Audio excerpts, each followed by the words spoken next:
మంచిది. మనము ఫిలిప్పీ పత్రికను ధ్యానం చేసుకుంటున్నాం. ఫిలిప్పీ పత్రిక 4వ అధ్యాయానికి మనం వచ్చాము. మరి ఇప్పటి వరకు మనము 4వ అధ్యాయంలో కొన్ని విషయాలు నేర్చుకున్నాం. గత వారం మీకు తెలియపరిచాను. గత వారం మనం ఏం నేర్చుకున్నామంటే, క్రీస్తు యేసులో ఆధ్యాత్మికంగా ఎదుగుతున్న మనము ప్రభువునందు ఎల్లప్పుడూ ఆనందించడం నేర్చుకోవాలి. దేనిలో? ప్రభువునందు అన్ని పరిస్థితుల్లో ఆనందం. అంటే మన స్థితిగతులను బట్టి లేకపోతే మనుషులను బట్టి మనం ఆనందం ఉండకూడదు, కానీ దేవుడు మనలో వసించుటను బట్టి కలిగే ఆనందం మనలో ఎప్పుడూ ఉండాలి. అది పరిశుద్ధాత్మ మనలో ఉన్నప్పుడు అన్ని పరిస్థితుల్లో ఆనందాన్ని మనం కలిగి ఉంటామని నేర్చుకున్నాం. తర్వాత రెండో విషయం, గత వారం మనం ఏం నేర్చుకున్నామంటే, మన ఆధ్యాత్మిక స్థితిలో ఎదుగుతున్నప్పుడు ప్రభునందు ఎల్లప్పుడూ ఆనందించగలుగుతాం. రెండోదిగా, సకల జనులు మన సహనము తెలియబడినట్లుగా మనం సహనం కలిగి ఉంటాం. అదే కదా మన మీ సహనమును సకల జనులకు తెలియబడింది. అంటే ప్రతి ఒక్కరు కూడా మనల్ని చూసినప్పుడు, అంటే క్రైస్తవ జీవితంలో మనల్ని ఎదుగుతున్నప్పుడు మనలో ఏం పెరుగుతుంది చెప్పండి? సహనము పెరుగుతుంది, ఓర్పు పెరుగుతుంది అనమాట. కాబట్టి ఆ సహనము మనల్ని చూస్తే ఈమెకి ఇతనికి ఎంత సహనము అనే ఒక ఆధ్యాత్మిక స్థితికి మనము ఎదుగుతాము. అది దానికి మాదిరి ఎవరు చెప్పండి? యేసు ప్రభుని మాదిరిగా పెట్టుకున్న ప్రతి ఒక్కరు కూడా ఏం కలిగి ఉంటారు చెప్పండి? ఆయన సహించినట్లుగా ప్రతి విషయంలో కూడా ప్రజలను సహించగలుగుతారని మీకు ఒక మాట చెప్పాను గత వారము. మనము ఇతరుల యొక్క లోపాలని భరించలేకపోతున్నాము, లేకపోతే ఇతరుల లోపాలను ఎత్తి చూపిస్తున్నాం పదే పదే అంటే మనలోనే ఏదో లోపం ఉందని అర్థము. కాబట్టి మనల్ని మనం సరి చేసుకున్నప్పుడు, మన సహనం కలిగి ఉన్నప్పుడు మన ద్వారా ఆ సహనం అనే దీర్ఘశాంతం అనే ఫలముతో అనేక మంది మన బట్టి రక్షణలోకి వచ్చే అవకాశం ఉంటుంది. మూడవదిగా మనం ఏం నేర్చుకొని ఉంటామంటే, దేవుడు అనుగ్రహించే సమాధానం మన హృదయంలో ఎల్లప్పుడూ నివసించినట్లుగా మన జీవితాలు ఉండాలి. మన పరిస్థితులను బట్టి ఎవరో లేకపోతే గాయపరిచారనో ఎవరో ఏదో అన్నారనే మన సమాధానం పోకూడదు. మనుషులను బట్టి కాదు, కానీ దేవుడు మనలో నివసించడాన్ని బట్టి, దేవుడు మన హృదయములకు తలంపులకు కావలి కాయటాన్ని బట్టి ఉండే సమాధానము అది ఎల్లప్పుడూ ఉంటుంది. కాబట్టి ఈ యొక్క ఆనందము, ప్రభువునందు ఆనందించటము, సహనం కలిగి ఉండటము, మూడోది సమాధానం కలిగి ఉండటం అనేది మన ఆధ్యాత్మిక అభివృద్ధికి సూచన అయినది. అది కూడా ఆత్మ ఫలంలో ఒక భాగాలై ఉన్నాయి. అయితే ఈరోజు మనము 8-9 వచనాలు చదువుకొని ఉన్నాం. 8-9 వచనాలు ప్రాముఖ్యంగా మన వ్యక్తిగత థాట్ లైఫ్, అంటే మన యొక్క ఆలోచన జీవితంలో మనం ఎలా పవిత్రత కలిగి ఉండాలి అనే దాని గురించి 2 వచనాలు మనకు స్పష్టంగా తెలియపరుస్తున్నాయి. మెట్టుకు సహోదరులారా, ఏ యోగ్యత అయినను మెప్పైనను ఉండిన ఎడల, ఏవి సత్యమైనవో, ఏవి మాన్యమైనవో, ఏవి న్యాయమైనవో, ఏవి పవిత్రమైనవో, ఏవి రమ్యమైనవో, ఏవి ఖ్యాతి గలవో, వాటి మీద ఏముంచాలంట? మనము ధ్యానం ఉంచాలి. దేవునికి స్తోత్రం చెప్తామా? హల్లెలూయా. కాబట్టి ఈ మాటలు మనం చూస్తుంటే మన ఆలోచన జీవితము అనేది చాలా ప్రాముఖ్యం. ఎందుకంటే అవర్ థింకింగ్ మైండ్ స్టేటస్, అంటే మన యొక్క ఆలోచన విధానము, మన యొక్క మనసు యొక్క స్థితి లేకపోతే స్థాయి అనే స్థాయిని బట్టి మన జీవితం ఉంటుంది. మన మనసులో మనం ఆలోచించే ఆలోచన స్థితిని బట్టి లేకపోతే ఆలోచన యొక్క స్థాయిని బట్టి మన జీవిత విధానం అనేది ఉంటుంది. కాబట్టి మన ఆలోచనలు సరిగా ఉంటే మన ప్రవర్తన మంచిగా ఉంటుంది. అవర్ థాట్స్ బికమ్ అవర్, మన ఆలోచనే మన ప్రవర్తన అవుతుంది, మన ప్రవర్తనే మన బిహేవియర్ అయిపోతుంది. ఇట్లాగా మనం ఆలోచన విధానంలో రూపాంతరం చెందబడాలి. మన చిత్త వృత్తి అందరూ రూపాంతరపరచబడాలని ఎఫెసీ పత్రికలో మనం చదువుకున్నట్లుగా అలా ఉండాలన్నమాట. ట్రాన్స్ఫర్మేషన్ టు క్రైస్ట్ లైక్నెస్, అంటే మన క్రీస్తు స్వారూప్యంలోకి మనం మార్చబడే విధానము మన ఆలోచన నుండే ప్రారంభం అవ్వాలన్నమాట. కాబట్టి మనము మన జీవితం ఏమై ఉన్నది అనేది మన ఆలోచన విధానాన్ని బట్టి ఉంటుంది. మన ఆలోచన విధానం ఎలా ఉంటే మన జీవితము అలా ఉంటుంది. కాబట్టి ఆలోచన విధానంలో బైబిల్లో ఒక మాట ఉంటుంది, సామెతల గ్రంథము, అది తెలుగులో కరెక్ట్గా ఉంటుంది కదా, 23:7 వచనంలో ఏమనుంటుంది ఇంగ్లీష్లో? As a men thinks in his heart so he is. మనిషి తన హృదయంలో ఎలా ఆలోచించేస్తాడో ఆ విధంగానే తను బిహేవ్ చేస్తాడు. కాబట్టి మన ఆలోచన విధానాన్ని మనము మార్చుకోవటము, ఆలోచన విధానాన్ని మనం సరి చూసుకోవటం చాలా ప్రాముఖ్యం. మనుషుల ఎదుట సాక్ష్యం పొందడానికి మనము నటన జీవితం జీవించవచ్చు. అంటే మనుషుల ఎదుట మంచివారంగా మనము మెప్పు పొందటానికి లేదా వారి దృష్టికి మనం మంచివారు అనిపించుకోవడానికి మనము నటన జీవితాన్ని వారి ముందు జీవించవచ్చు. కానీ దేవుని ఎదుట మన ఆలోచనలు ఏమై ఉన్నాయి, దేవుని ఎదుట మన తలంపులు ఎలా ఉన్నాయి అనేది ఎవరు చూస్తున్నారు చెప్పండి? దేవుడు చూస్తున్నాడు అనమాట. మనం ఏమి చేస్తున్నామో కాదు, కానీ దేవుని ఎదుట మనం ఎలా ఉన్నామో, మన ఆంతర్యంలో మనం ఏం చేస్తున్నాం అనేది బయట మనుషుల మెప్పు కోసం మనం చేయొచ్చు, కానీ మన ఆంతర్యంలో మనం ఏమై ఉన్నామో, మనం ఏం చేస్తున్నామో కాదు, కానీ దేవుని ఎదుట ఎలా ఉన్నామో, అంతరంగంలో మనం ఎలా ఉన్నాము అనేది చాలా ప్రాముఖ్యమైన విషయం అని ఈ వాక్యం ద్వారా మనం తెలుసుకున్నాం. మనం నిజంగా ఏమై ఉన్నామో తెలుసుకోవాలంటే మనం ఏం చేయాలి చెప్పండి? మన ఆలోచన జీవితాన్ని పరిశీలన చేయాలి. మనం ప్రతిరోజు ఏం ఆలోచన చేస్తున్నామంటే వర్క్ చేసేవారు లేకపోతే జాబ్ చేసేవారు ఆ జాబ్ సంబంధించిన ఆలోచన చేస్తారు, కానీ ఏ వర్క్ అయినా 8 hours అలా చేస్తారు. కానీ మిగతా టైంలో మన ఆలోచన ఏమైంది, లేకపోతే మన హృదయ వాంఛ ఏమై ఉన్నది, మన కోరికలు ఏమై ఉన్నాయి, ఆత్మ సంబంధమైన అభివృద్ధి కొరకు ఆరాటపడుతున్నామా, ఆత్మ సంబంధమైన విషయాల కొరకు తపన పడుతున్నామా, క్రీస్తు స్వారూప్యం మనలో ఏర్పడ్డ కొరకు మనం ప్రయాసపడుతున్నామా, లేకపోతే మనము మెటీరియల్ లేదా భౌతిక సంబంధమైన వాటి కొరకు, డబ్బు కొరకు, సౌఖ్యాల కొరకు, సుఖాల కొరకు, లేకపోతే అంటే మనం దేని కొరకు ఎక్కువ ఆలోచన చేస్తున్నాం, మన ఆలోచన ఏంటి అనేది మనము పరిశీలన చేసుకోవాలి. మనము ఇంకా మీకు ఎగ్జాంపుల్గా చెప్పాలంటే బైబిల్ గ్రంథంలో అపోస్తలుడైన పౌలు తన ఆలోచన విధానాన్ని ఎలా మార్చుకున్నాడంటే, మనం రోమాపత్రిక 12వ అధ్యాయంలో మనకు తెలిసిన వాక్య భాగము 12వ అధ్యాయం 2వ వచనంలో మనం చూస్తే, మీరు ఈ లోక మర్యాదను అనుసరింపగా ఉత్తమమును అనుకూలమును సంపూర్ణమైన దేవుని చిత్తమేదో పరీక్షించి తెలుసుకున్నట్లు మీ మనస్సు మారి నూతనమవుట వలన రూపాంతరము పొందుడి. దేవునికి స్తోత్రం, హల్లెలూయా.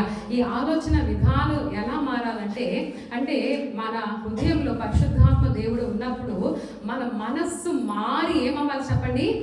మన మనస్సు, మన మైండ్, మన ఆలోచన విధానం మారి ఏమవ్వాలి? రూపాంతరపరచబడాలి.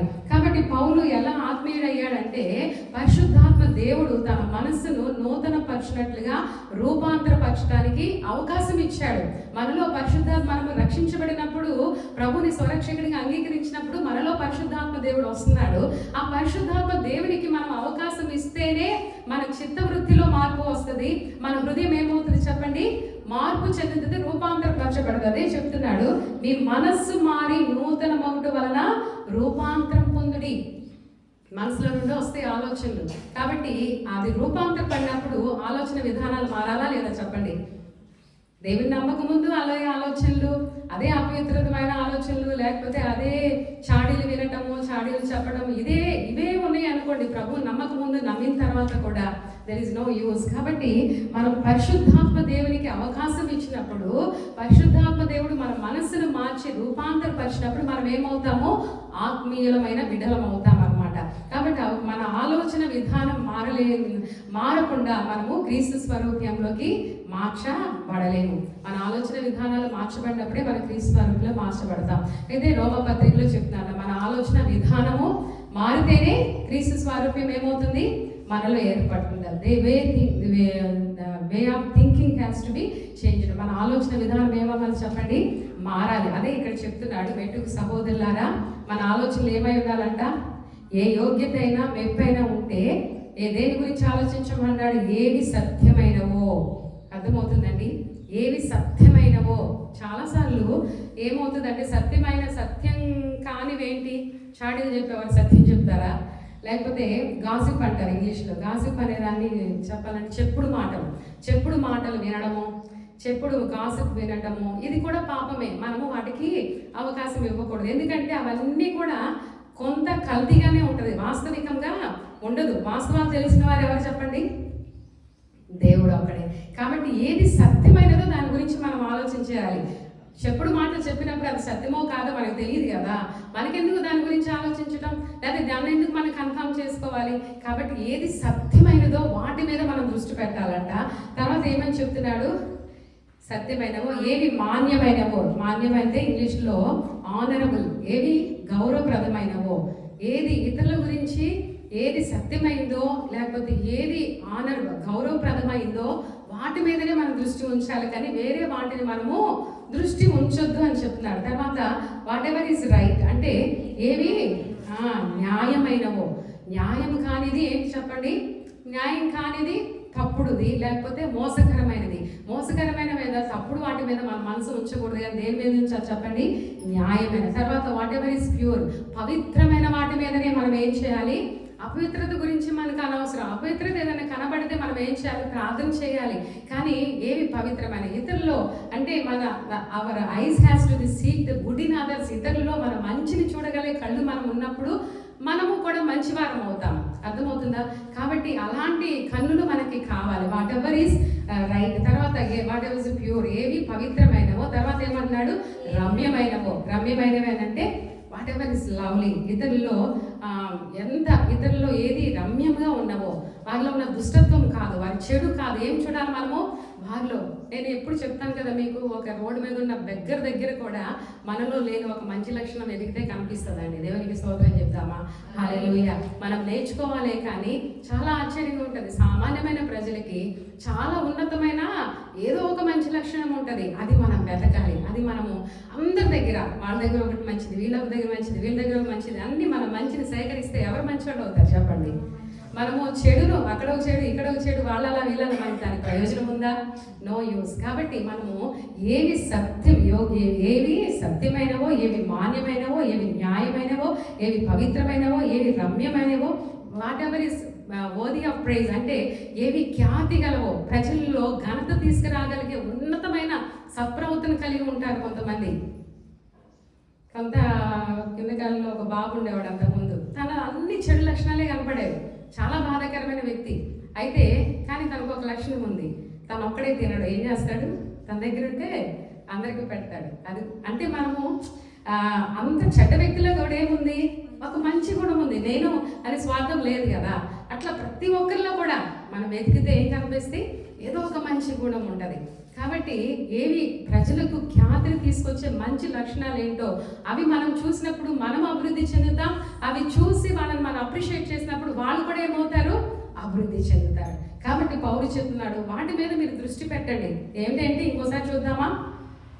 ఏవి సత్యమైనవో, ఏవి మాన్యమైనవో, ఏవి న్యాయమైనవో, ఏవి పవిత్రమైనవో, ఏవి రమ్యమైనవో, ఏవి ఖ్యాతి గలవో వాటి మీద ఏం చేయాలంట? మనము దృష్టి ఉంచాలంట. కాబట్టి వాటినే మనం చూడాలి. అప్పుడు అవి మనకి ఎంతో ఆశీర్వాదకరం. మన ఆలోచన వీటికి విరుద్ధంగా ఉంటే క్రీస్తు స్వరూపం మనలో ఏర్పడదన్నమాట. క్రిస్టియన్ అంటే ఒక క్రైస్తవ సాంప్రదాయాలు మనం పాటించడం వల్ల, రెగ్యులర్గా బైబిల్ చదవడం వల్ల, రెగ్యులర్గా చర్చికి వెళ్ళడం లేదా మీటింగ్స్ అటెండ్ వల్ల క్రీస్తు స్వరూపం మనలో ఏర్పడదు. దేనివల్ల ఏర్పడింది? మనము దీనివల్ల ఏర్పడుతుంది. ఏవి సత్యమో, మాన్యమో, ఏవి రమ్యమైన వాటి మీద దృష్టి పెట్టినప్పుడు మాత్రమే పరిశుద్ధాత్మ దేవుడు మనల్ని మార్చుటకు మనం అవకాశం ఇచ్చినప్పుడు క్రీస్తు స్వరూపం మనలో ఏర్పడుతుంది అనమాట. ఈ లోక మర్యాదను మనం అనుసరించక ఏం చేయాలంట? ఏది ఉత్తమమో, ఏది దేవునికి అనుకూలమో, ఏది దేవుని చిత్తమో వాటిని మనం అనుసరిస్తున్నప్పుడు క్రీస్తు స్వరూపము మనలో ఏర్పడుతుంది. కాబట్టి మనం చూస్తే మనము వేటి మీద ఎక్కువ మన ఆలోచనలు ఉంటాయి అనేది మనం పరిశీలన చేసుకోవాలి. బైబిల్లో ఒక మంచి మాట 2 కొరింథీ పత్రిక 10వ అధ్యాయం 5వ వచనంలో ఏమని ఉంటుందంటే, 2 కొరింథీ పత్రిక 10వ అధ్యాయము 5వ వచనం చూద్దాము.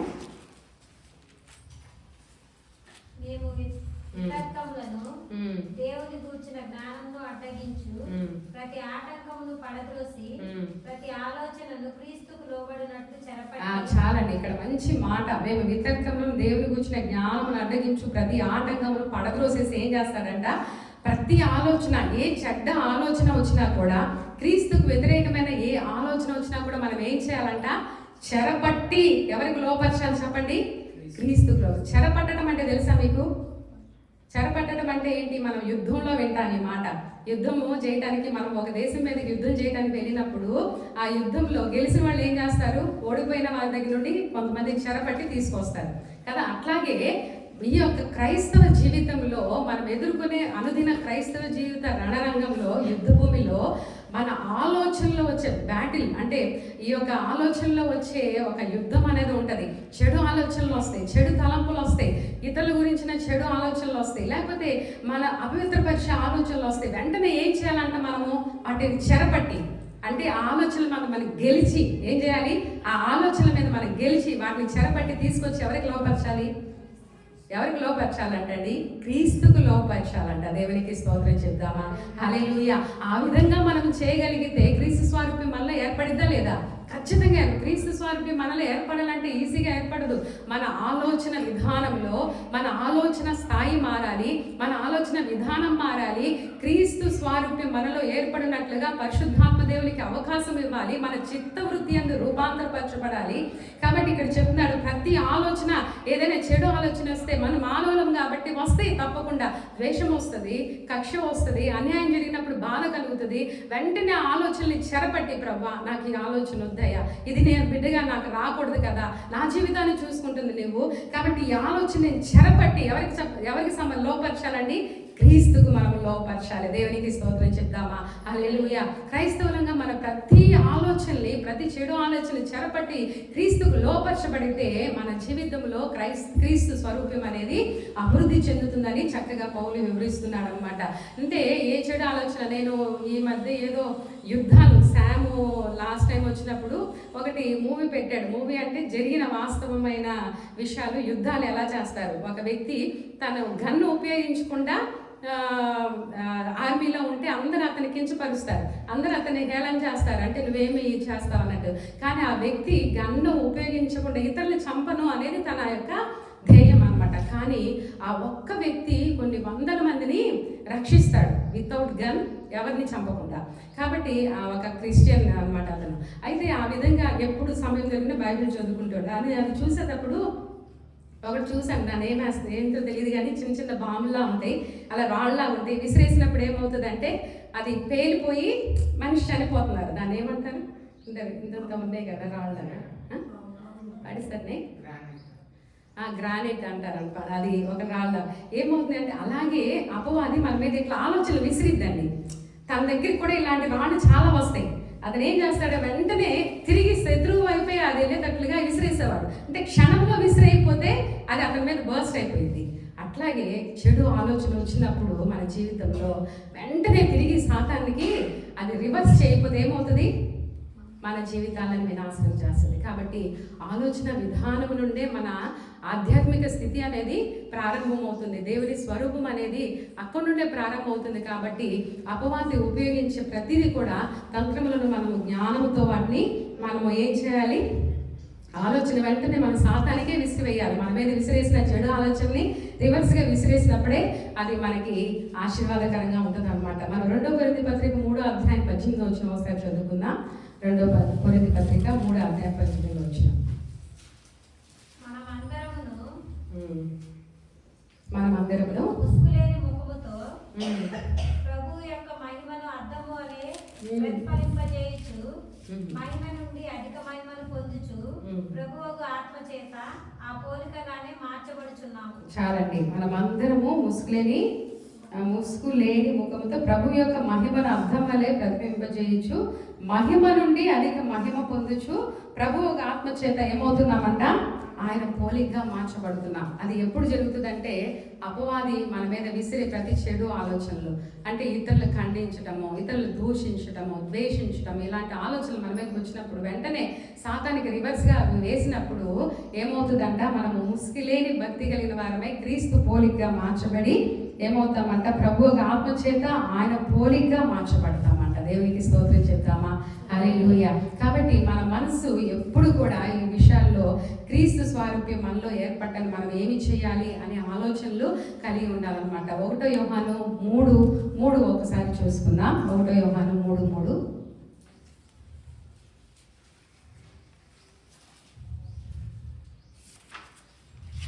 తీసారండి. 1 యోహాను 3:3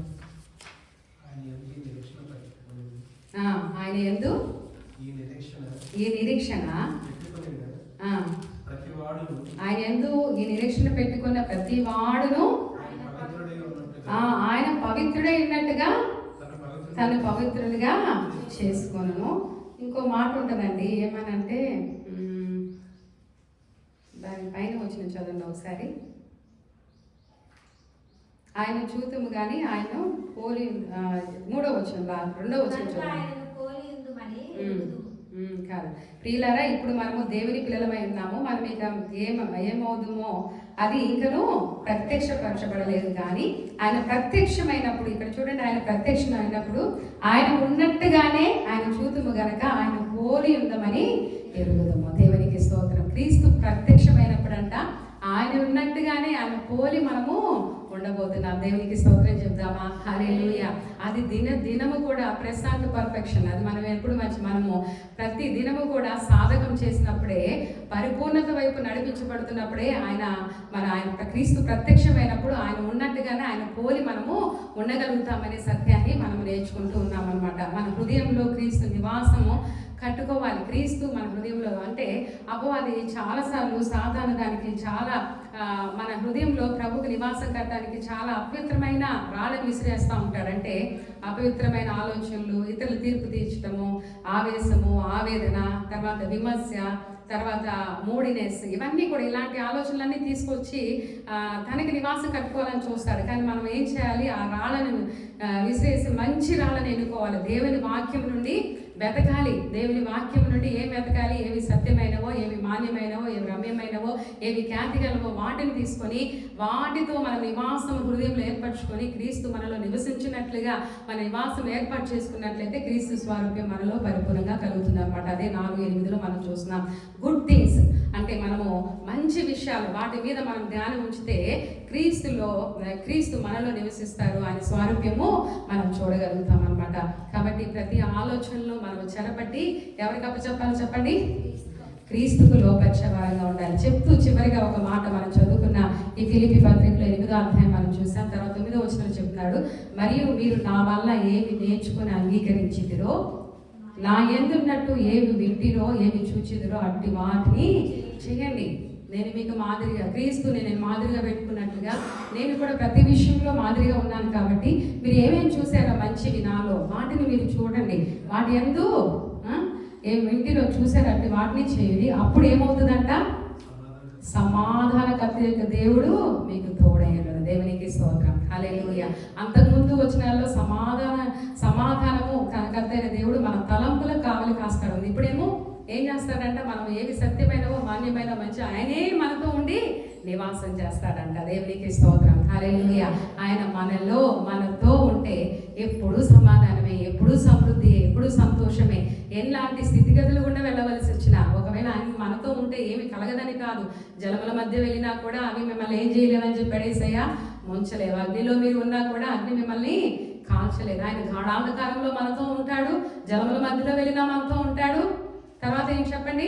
ఆయన ఎక్కడ ఉన్నా కూడా, అగాధంలో ఉన్నాను, చీకటిలో ఉన్నాను, ఆయన మనతో ఉంటాడు. కాబట్టి ఆ పరిశుద్ధాత్మ దేవుడు మనలో ఉండినట్లుగా, మనతో ఉండినట్లుగా మన చిత్త వృత్తి అందు నూతనపరచబడాలి. మన మనస్సు మారి నూతనపరచబడి రూపాంతరపరచబడినట్లుగా పరిశుద్ధాత్మ దేవునికి మన తలంపుల్లో అవకాశం ఇవ్వాలి. మనకు వచ్చే ప్రతి చెడు ఆలోచన చెరపట్టి ఎవరికి లోపరచాలని చెప్పండి? ఇది మనకి చేతనైతే క్రైస్తవ జీవితంలో మనము వినర్స్ అవుతాం, మనము గెలుపులు పొందుకుంటాం. ఆ ఆలోచనలన్నీ చెరపట్టి దేవునికి సమర్పించాలి. లోకంలో ఉన్నాము, తప్పకుండా ఆలోచనలు కలుగుతాయి, ఆవేశాలు కలుగుతాయి, తలంపులు కలుగుతాయి, ఎన్నో విషయాలు మనం ఎదుర్కొనే పరిస్థితులు బట్టి ఎన్నో వస్తాయి. కానీ మనము వాటిని జయించలేము కనుక చెరపట్టి ఏం చేయాలి? ప్రభువుకు అప్పగిస్తే పరిశుద్ధాత్మ దేవుడు మనకు తోడు ఉండి మనం ఆయన స్వారూప్యాన్ని కాపాడుకుంటూ మనం చేసిన ప్రతి ప్రయత్నంలో మనకి విజయం అనుగ్రహించి, ఆయన స్వారూప్యాన్ని అనుగ్రహించి నిత్యత్వంలో మనకి స్థానం అనుగ్రహిస్తారు. ఈ సమయంలో మనం అందరూ లేచి నిలబడదాం, ప్రభు సన్నిధిలో ప్రభుని అడుగుదాం. ప్రభా, నేను ఇప్పటి వరకు నా ఆలోచనలు చాలా చీప్గా ఉన్నాయి ప్రభా, చాలా అయ్యా ఎన్నో విషయాల్లో నేను ఉన్నతంగా ఏవి సత్యమైనవో, న్యాయమైనవో, ఖ్యాతి గలవో, పవిత్రమైనవో వాటి మీద దృష్టి పెట్టేటప్పుడు నాకు కృపనివ్వండి ప్రభా. నేను నా ఆలోచన